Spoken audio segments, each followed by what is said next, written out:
It's tough to get a sequel right. It doesn't matter if it's a game or a movie. Sometimes you just can't beat the experience of that first game or movie. It's tough to write an even better story. It's sometimes tough to come up with good ideas to enhance or even add to the gameplay elements.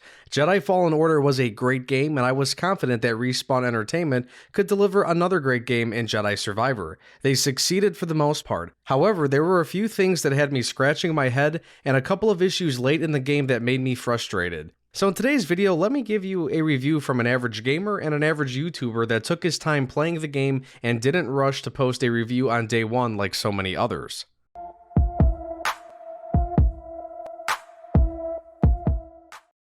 I really do enjoy watching reviews that come out weeks or even months later after a game comes out, because I feel like the media companies and a lot of content creators, they just rush their reviews out because of course they want to publish them when the embargoes lift and that they could get all the views and hits on their videos, on their channels, and on their websites. So I do understand it, but for a game like Survivor and quite a few other games out there, it takes quite a bit of time to complete the game completely if you're trying to 100% it. And that true experience can't be told in a review if people cram 30 hours of gameplay within just a few days. So yeah, that's my sales pitch for you guys to watch this review. I'm an average Joe gamer and an average Joe YouTuber that took his time playing the game. So let's talk about it, and we'll start with the story first. Jedi Survivor takes place 5 years after the first game. Cal is now a Jedi Knight and he's on his own. Cal parted ways with Cere, Greez, and Merrin before this game took place.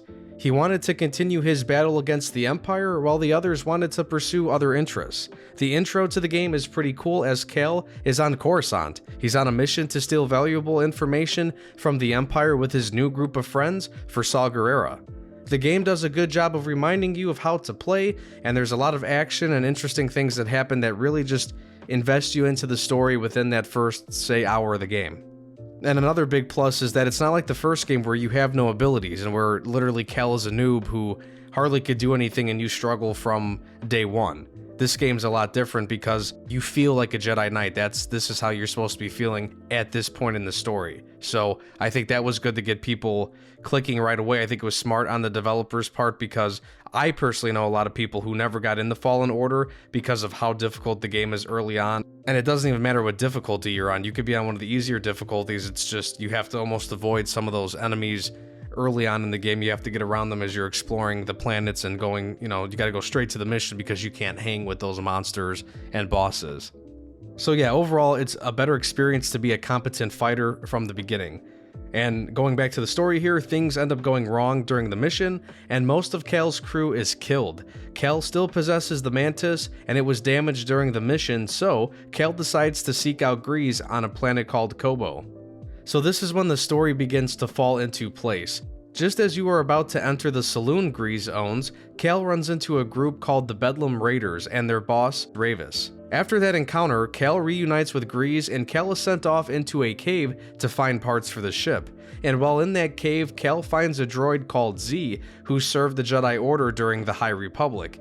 Z gives Cal a tuner device that helps activate a device called the Forest Array. Cal then has a Force vision that shows two High Republic Jedi named Dagan Gera and Santari Khri. They discovered a mythical planet called Tanalorr. Cal finds Dagan in a Bacta tank eventually and releases him, and unfortunately Dagan turns to the dark side because the Jedi Order abandoned him and Tanalorr. Cal and Dagan fight, but Dagan escapes when Ravis and his raiders come to pick him up. Cal realizes that Tanalorr is an ideal location for people to hide from the Empire since it's almost impossible to get there. Cal decides to go find Cere on Jedha. Cere is working with Merrin, and we also find out that Eno Cordova is alive. And that's awesome because, and it's really a nice surprise because the first game you just spent time watching his recordings. So knowing that he's alive and getting to see him in person was a special part in the story for me. So these three are working to restore the Jedi archives in a hidden location on the planet. The reunion is pretty short, however, as Cal and the gang need to find the compasses that will help them get to Tanalorr. So a pretty good chunk of the game is based on finding these compasses. You'll explore these couple of planets and a couple of other places, and none of them are really unique, unfortunately, besides Koboh and Jedha, I guess, in terms of the outdoor environments.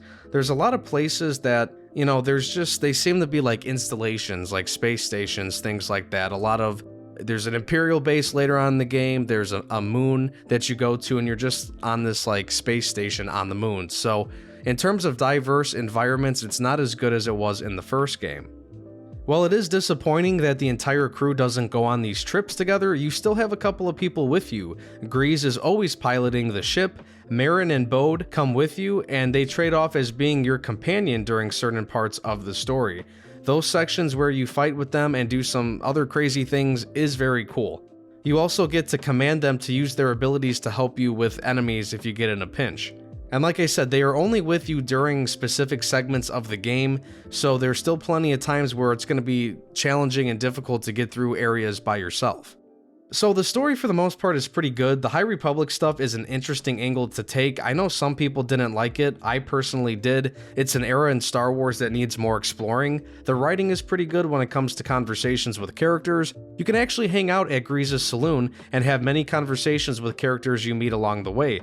New conversations pop up over time as you continue throughout the story. You can also get side quests by talking to these people. There's also a mini game you can play at the saloon. The game is called Hollow Tactics. It's an easy game to understand, but it's quite difficult as you need to come up with strategies. You basically get a set amount of points each round, and you have to purchase units for different amounts of points and fight your opponent. Your units must take out all of the units on your opponent's side. You do this for a handful of rounds, and then you defeat the opponent, and you earn some type of reward.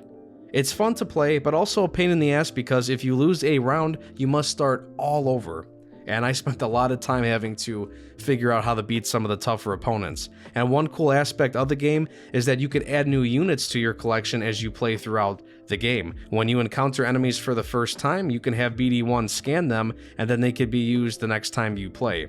There's one other cool side thing in the game that I will talk about later, but let's wrap up the story here, because this is where things get a little bit weird near the end. I won't reveal huge spoilers and say this person did that person did this. I won't reveal names and stuff like that, so no need to skip ahead unless you don't even want to hear hints of anything. If so, skip ahead a few minutes, I understand. So to make a long story short, Cal needs to get the last compass. Cal encounters and fights Rayvis and Dagan in 2 separate battles, and I won't say how those things end, but they are pretty cool as all boss battles are in games like this. They're challenging, they're fun, and they're entertaining. So after you deal with them, you expect this to be the end of the game, right? Like, okay, let's go to Tanalorr. Not quite. There's a huge twist, and it's an emotional one. Someone very close to Cal betrays him and the rest of the group. A couple of people get killed, so you spend the last chunk of the game chasing the betrayer and attempting to take possession of the last compass so you can navigate to Tanalorr. The final boss battle takes place on Tanalorr, and the battle is challenging just like the rest, but this opponent isn't as tough or intimidating as the other baddies in Rayvis and Dagan. Look, I'm all for a good plot twist, and this one's pretty good in the game, but it doesn't feel great here for some reason. It doesn't ruin the game, it just doesn't seem like it was necessary to have this. Now I will say this, the last part of the game leaves you with emotional damage. If you are really invested into the story and the characters, you're gonna feel it afterwards. The ending of this game sets up a very interesting plot for the 3rd and final game of this supposed trilogy. Now let's get to some of the complaints and then wrap up with the gameplay, which is really fun. I defeated one of the bosses near the end of the game, and it was not as satisfying because of the glitches I encountered during the cutscene after the battle. The person I defeated was glitching out during the final conversation between this person and Cal, and when this person died, their body was floating up in the air and spinning around in a circle frantically, and it was tough not to laugh or even get mad while trying to pay attention to what Cal was doing as he was taking in what just transpired. The performance issues were my biggest gripe in this game. The boss battle glitch was annoying, and that same night I played, I had numerous crashes. And let me remind you that I beat this game in June. This game came out in April. Like, what's up with that? I played the game on the PS5 too. I heard a lot of complaints about performance issues on the PC. This is the first game out of any game I've played on my PS5 that I had this many issues, with crashes, frame rate drops, the boss battle glitch, and there was even another bug that prevented me from doing one of the main side activities in the game. And let me talk about that. This is the one thing I held off from earlier in the video.